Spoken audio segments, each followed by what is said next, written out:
Hello founders, good morning to all of you. আশা করছি আপনারা সবাই ভালো আছেন। আমি দীপায়ন আপনাদের সাথে নতুন একটা ভিডিওতে সবাইকে ওয়েলকাম। তো আজ আমরা কথা বলবো, যেমন কাল সকালে আপনাদের বলেছিলাম যে অ্যাকচুয়ালি কাল রাতে একটা ওয়েবিনার আছে যেটার নাম হচ্ছে মানডে ফান্ডে, যেটার কন্ডাক্ট করে কে, রেড স্যার অ্যান্ড জিন ম্যাম। ঠিক আছে, তো আজ অ্যাকচুয়ালি ওই মানডে মানে কি, আজ সোমবার, আজ হওয়ার কথা, বাট আজকে হচ্ছে কি, আজকে হচ্ছে ক্রিসমাস। তো সবাইকে মেরি ক্রিসমাস আমার তরফ থেকে সবাইকে জানাই মেরি ক্রিসমাস। তো অ্যাকচুয়ালি আজ মেরি ক্রিসমাস হওয়ার জন্য রেড স্যার যেহেতু খ্রিশ্চান, তো ওনাদের আজ সেলিব্রেশনের দিন, তাই আজকের ওয়েবিনারটা কাল সন্ধ্যা হয়েছে। ঠিক আছে, মানে ওনাদের ওখানে 24/7 11th হয়েছে 11th AM, বাট আমাদের কাছে টাইম কত, রাত 9:30 হয়েছে। ওকে, নো প্রবলেম। তো এখানে রেড স্যার যখন মিটিংটা শুরু হয় এসেছিলেন, অবশ্যই তার সাথে সাথে অ্যাস স্যারও যেমন কথা ছিল এসেছিলেন, এবং সেখানে কথাবার্তা হয়েছে, অনেক কিছু আলোচনা হয়েছে। সব কিছু যতটা আমি জানি বা যে পয়েন্টসগুলো আমার মেনলি ভালো লেগেছে সব কিছু আপনাদের সাথে শেয়ার করতে চাই এই ভিডিওতে। তো ধৈর্য ধরে শুনুন, পয়েন্টসগুলো ভালো লাগবে আশা করছি আপনাদেরও। তো প্রথমে রেড স্যার আসে, রেড স্যার এসে প্রথমে অ্যাস স্যারের অনেক তারিফ করে আর কি। তারপর 2023-তে সামারি বলে কি হয়েছে না হয়েছে আমাদের সাথে সেগুলো শেয়ার করা হয়। তার সাথে সাথে রেড স্যারকে অ্যাস স্যারকে বলতে দেয়, এবং অ্যাস স্যার প্রথমেই থ্যাঙ্কস বলে এবং সবাইকে মেরি ক্রিসমাস জানায়। তারপর রেড স্যারকে অ্যাকচুয়ালি বলে যে, মানে যে অস্কার অ্যাওয়ার্ড হয় না, যে best summary award, best summary মানে হচ্ছে যে সামারি মানে হচ্ছে যে এই যে দেখবেন আপনার রেড স্যার খুব সুন্দর বলে, ঠিক আছে, খুব সুন্দর সামারি বলে। মানে এক সপ্তাহে ধরুন কি হয়েছে, রেড স্যারের অন প্যাসিভ 360-তে গেলে আপনি সুন্দর বুঝতে পারবেন যে এক সপ্তাহে কী হয়েছে। রেড স্যার খুব সুন্দরভাবে একদম ডিটেলসে বলবে, এবং একটার পর একটা একদম কোনো কিছু মিস হয় না, পয়েন্ট খুব সুন্দরভাবে বলে। বা রেড স্যারের চ্যানেলে আপনি যাবেন, রেড স্যারের লাইভ দেখবেন পুরো ডেজের সামারি, সারাদিনে কী হয়েছে, অ্যাস স্যার এলে কী হয়েছে, সব কিছু একদম ইন ডিটেলস রেড স্যার খুব সুন্দরভাবে বলে। যার জন্য অ্যাস স্যার এই কথাটা বলেছে যে বেস্ট সামারি অ্যাওয়ার্ড যদি হয় সেটা কার পাওয়ার কথা, রেড স্যারের পাওয়ার কথা। তো খুব সুন্দর, ভালো কথা। তারপর রেড স্যার অ্যাকচুয়ালি 2023-তে কী হয়েছে, কোনটা ভালো গেছে, কোনটা বেস্ট জিনিস হয়েছে সেই সম্বন্ধে কথা বলছিল, এবং অ্যাস স্যারকেও এই সম্বন্ধে বলার জন্য বলা হয়।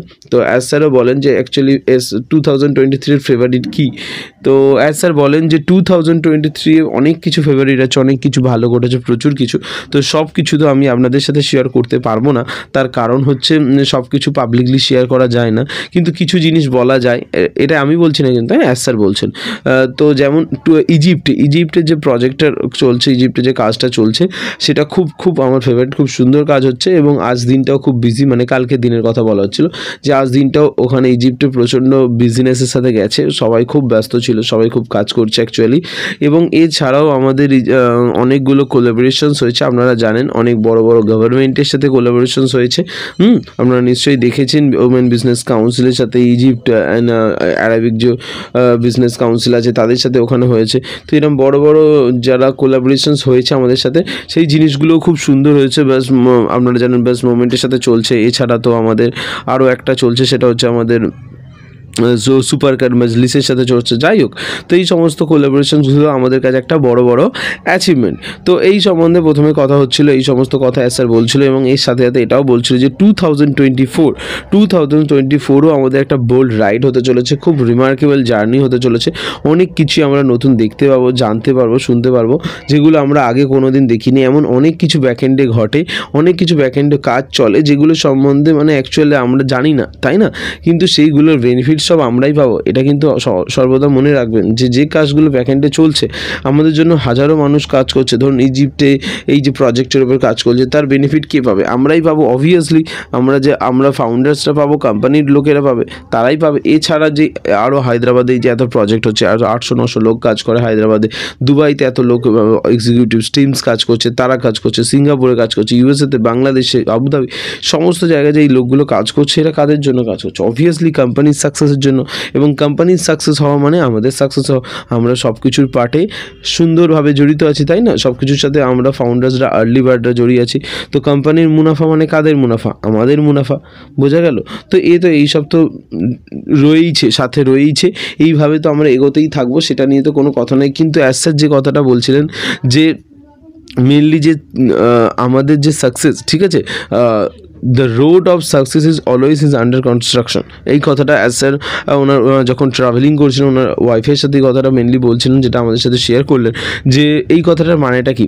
এই কথাটার মানে হচ্ছে এটা যে সাফল্যের রাস্তা সবসময় তৈরি থাকে, মানে তৈরি হতে থাকে, কখনোই নয় যে তৈরি হয়ে গেছে সেই পথেই বারবার গেলে সাফল্য আসবে, না এরম নয়। সাফল্যের রাস্তা সর্বদা কি হয়, আন্ডার কনস্ট্রাকশনে আছে, মানে সর্বদা রাস্তা তৈরি হচ্ছে। তার মানে হচ্ছে ব্যাপারটা এরকম যে সাফল্য সবসময় কিছু না কিছু হচ্ছে, মানে হচ্ছে ধরুন টেকনোলজির জিনিস তো সবসময় কিছু না কিছু টেকনোলজি নতুন আসতেই থাকে। আজ এক ধরনের টেকনোলজি, 1-2 মাস পরে আবার নতুন কিছু বেরোলো, আবার 2-4 মাস 6 মাস পরে আবার নতুন কিছু সিস্টেম আসলো, এইরকম আসে। এবং আপনি যদি সেই টেকনোলজিটাকে অ্যাডপ্ট করতে না পারেন তাহলে কিন্তু আপনি এগিয়ে যেতে পারবেন না। সর্বদা এই জিনিসটা মাথায় রাখবেন, আপনি যদি টেকনোলজির সাথে এগিয়ে যেতে না পারেন তাহলে আপনি কিন্তু পিছিয়ে পড়বেন। যেমন আপনাদের যদি একটা উদাহরণ দিই আপনারা বুঝতে পারবেন, হয়তো অনেকেই ব্যাপারটা বুঝতে পারছে না আমি কি বলছি, তো আমি উদাহরণ দিলে আপনাদের কাছে ব্যাপারটা ক্লিয়ার হয়ে যাবে।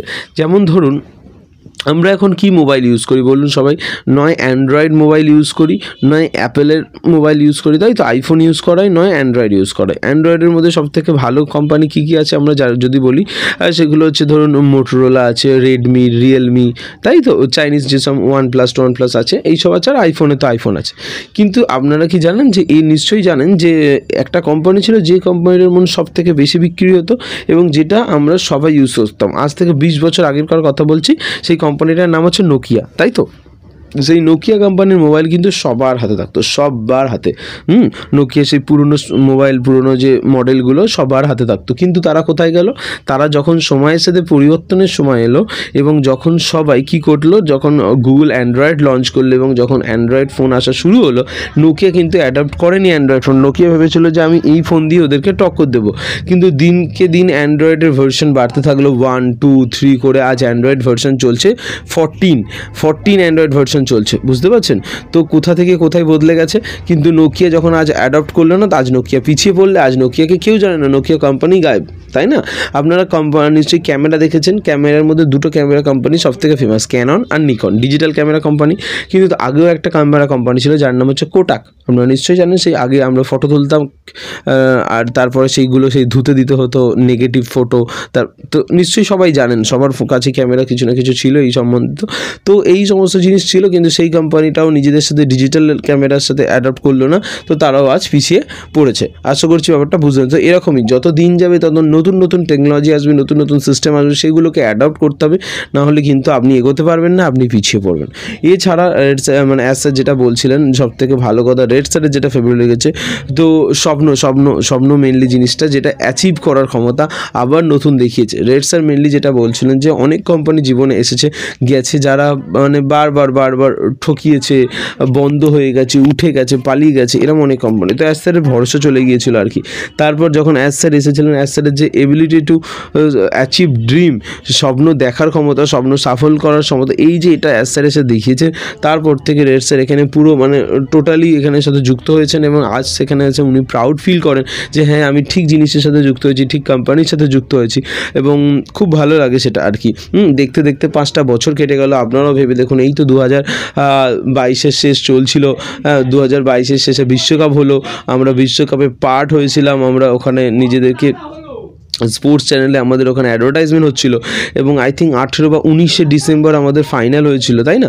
তারপর এই সমস্ত আমাদের হলো কি বলে, সরি মাফ করবেন, ওই যে ওইএস ট্রানজ্যাকশন, ওইএসে ট্রান্সফরমেশন হলো। তো এই সমস্ত জিনিস চলতে দেখুন আজ 2023-এর লাস্টে চলে এলাম, কীভাবে আমরা নিজেরাও জানি না, কিন্তু এর মাঝখানে অনেক কিছু ঘটে গেছে।